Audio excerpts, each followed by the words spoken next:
What's going on, my broskiis? My name is Toadskii, back again, here to bring you guys yet another One Piece Treasure Cruise video. So in today's video, we're back with the KIZUNA Clash, and I think a lot of people are going to be pretty disappointed this time around, because this KIZUNA Clash in particular is definitely the most difficult of all of the KIZUNA Clash that have ever come out, even on the JP side of the game.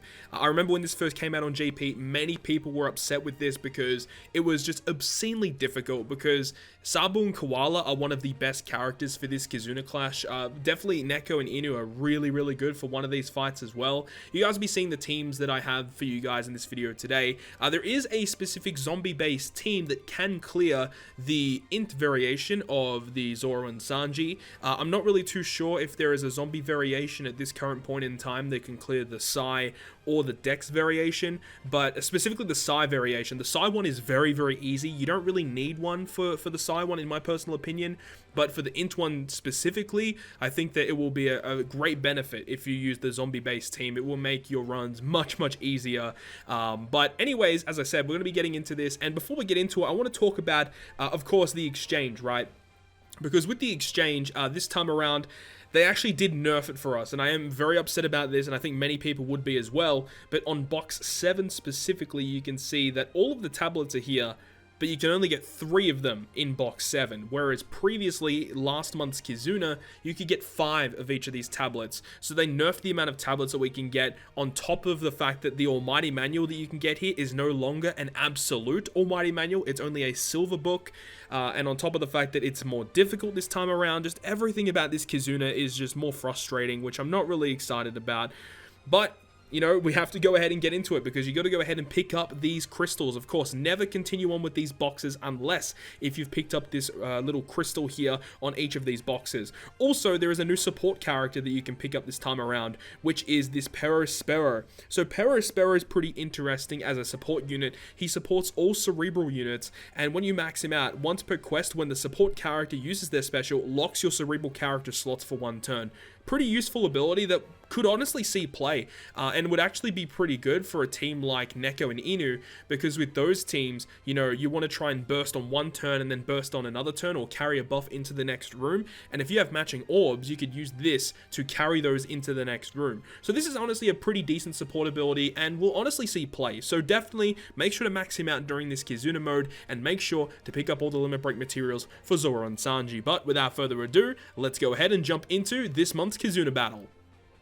So as I said, there are 3 different variations once again, and they are different from the original KIZUNA Clash that we got last month. So this time around, there is a Dex boss, an Int boss, and also a Psi boss. And as I said, this is probably the most difficult KIZUNA battle, specifically the Int boss. Even though you can run a zombie-based team, it's just really annoying if you want to build a normal team for these particular bosses, as Sabo and Koala is such a good unit for these boss battles. So with the first one against the Dex boss on stage 1, you get cooldown reduction for Free Spirit, Cerebral, and Driven based characters. So you typically want to be running characters of those classes. Obviously with Sabo and Koala and all of the other units that are boosted for this particular KIZUNA mode, I think all of them are Free Spirit, Cerebral, and Driven. So that's going to be your target for these teams, for the Dex stage particularly, is to be running those classes. Also on stage 2, we can see that we get given 99 turns of normal attacks only, and if you leave Watatsume alive after turn 2, he's going to special rewind your entire team by 5 turns, so definitely kill him within the first 2 turns. Now the really annoying thing about these KIZUNA battles particularly, and why they are so hated by the community, is that depending on what level you are on this KIZUNA, you will actually get more debuffs given to you on the final boss stage. So now we can move on to the final boss stage against Zoro and Sanji. Their preemptive attack will clear all your beneficial effects. Also, for 99 turns, they give you type slots counted as negative for your team, which is why Sabo and Koala are great here. Now, utilizing a friend captain one would be nice. However, after level 30, approximately level 30, it could be 31 or 32, because the health growth on global is a bit different. But they will special bind your friend captain for 99 turns, so utilizing a friend Sabo and Koala isn't going to help you here. So I would recommend bringing Treasure Map Big Mom, or utilizing Rare Recruit Xistens to change all of your orbs into recovery. That's going to be another good character as well. Also, after level 30, your bottom row is paralyzed for 5 turns, which is why I have Hawkins on this team, and you get given a small 1.5 orb boost. and do not go ahead and health cut them because they will fully recover, of course. And also after turn 1, they will get immunity, they apply a barrier, and you want to try and kill them on turn 1. It's just the fact that after level 30-ish is when they're going to start apply more debuffs to your team that you have to try and get around, which is quite annoying to deal with. So you have to bring a paralysis remover, and you have to use your friend captain special before you reach the final boss stage. Otherwise, being special binded, you're not going to be able to use their special at all, and specifically if it is a dual unit, you won't be able to get them to combine into their dual form. So now we move on to the next variation, which is the int variation. Now this is the one where you can actually use a zombie based team, and after this clip here we will actually switch over to that zombie based team where we will clear it, and obviously it will work depending on, you know, no matter what happens. Even if the boss does apply all of those different debuffs, this team can still get around it, which is quite nice.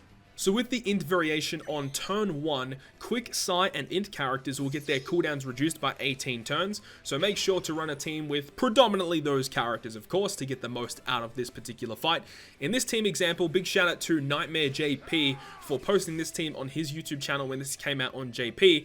This team is actually really strong and is able to get around this specific KIZUNA clash up until around, you know, this one specifically on global, because our HP thresholds are much lower. This should probably work up until, like, you know, probably level 60, 70, maybe even a bit higher. So that's really, really awesome.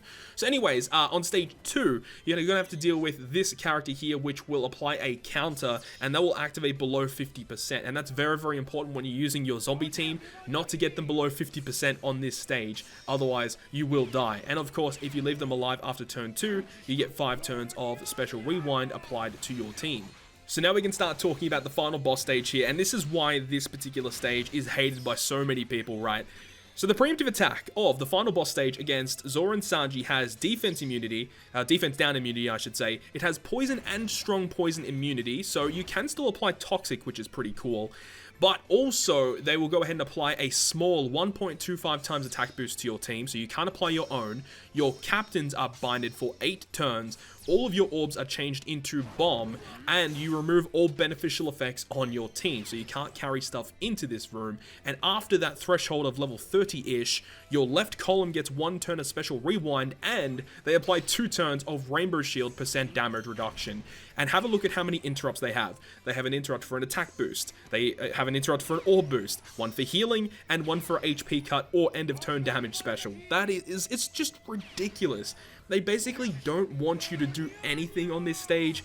It's just absurd. This stage is legitimately absurd. However, with this team here, we have Kuma to get rid of the % damage reduction. We've got Rayleigh for the bind, and we've also got Katakuri for a conditional boost along with Rayleigh because he delays. And all the boosts with this team, it's able to do a pretty serious amount of damage output. But now we'll go ahead and switch over to the zombie team that is able to clear this int variation.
So now that that has been concluded, let's go ahead and move on to the final of these boss variations, which is the Sai battle against Zoro and Sanji.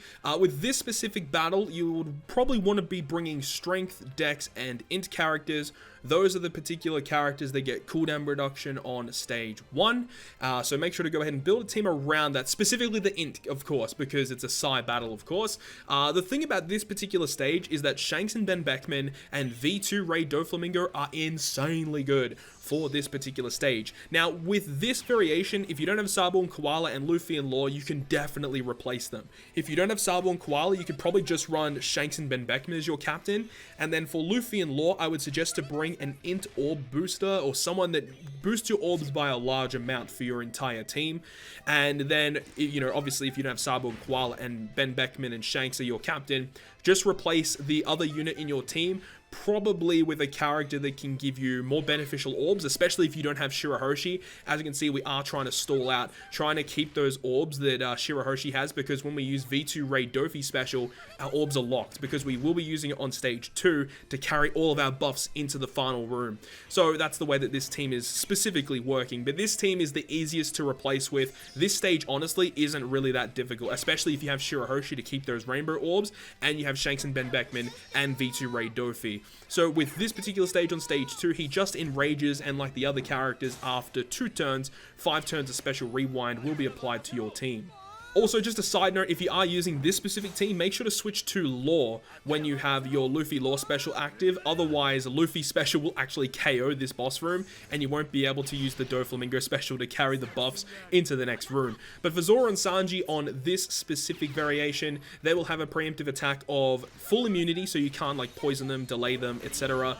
And you can only use 1 special per turn for that first turn of attacks, which is why we carry all of our buffs into this room, and then we can use our Shanks and Ben Beckman special to get their buffs that they apply with a color affinity and a chain lock, and then we have the type boost and the orb boost that we've carried into this room. It's crazy. The damage you get is crazy, but after level 30-ish, they apply 2 perfect barrier for 4 turns, and they will randomly shuffle your orbs, but again, if you have rainbow slots, that's not going to be an issue. Rare Recruit Brand New could be used here on stage 2, bring some matching beneficial orb enabling stuff into this room will be quite good if you don't have Shirahoshi. But you know, that's it pretty much. Hopefully you guys enjoyed this video of breaking down, you know, the teams that I am using for this KIZUNA. If you guys did enjoy this, make sure to leave a like, and if you want to stay up to date with all of the content that I post on my channel, including more One Piece Treasure Cruise content, make sure to hit the subscribe button down below. But on that, guys, I'll see you guys within the next video.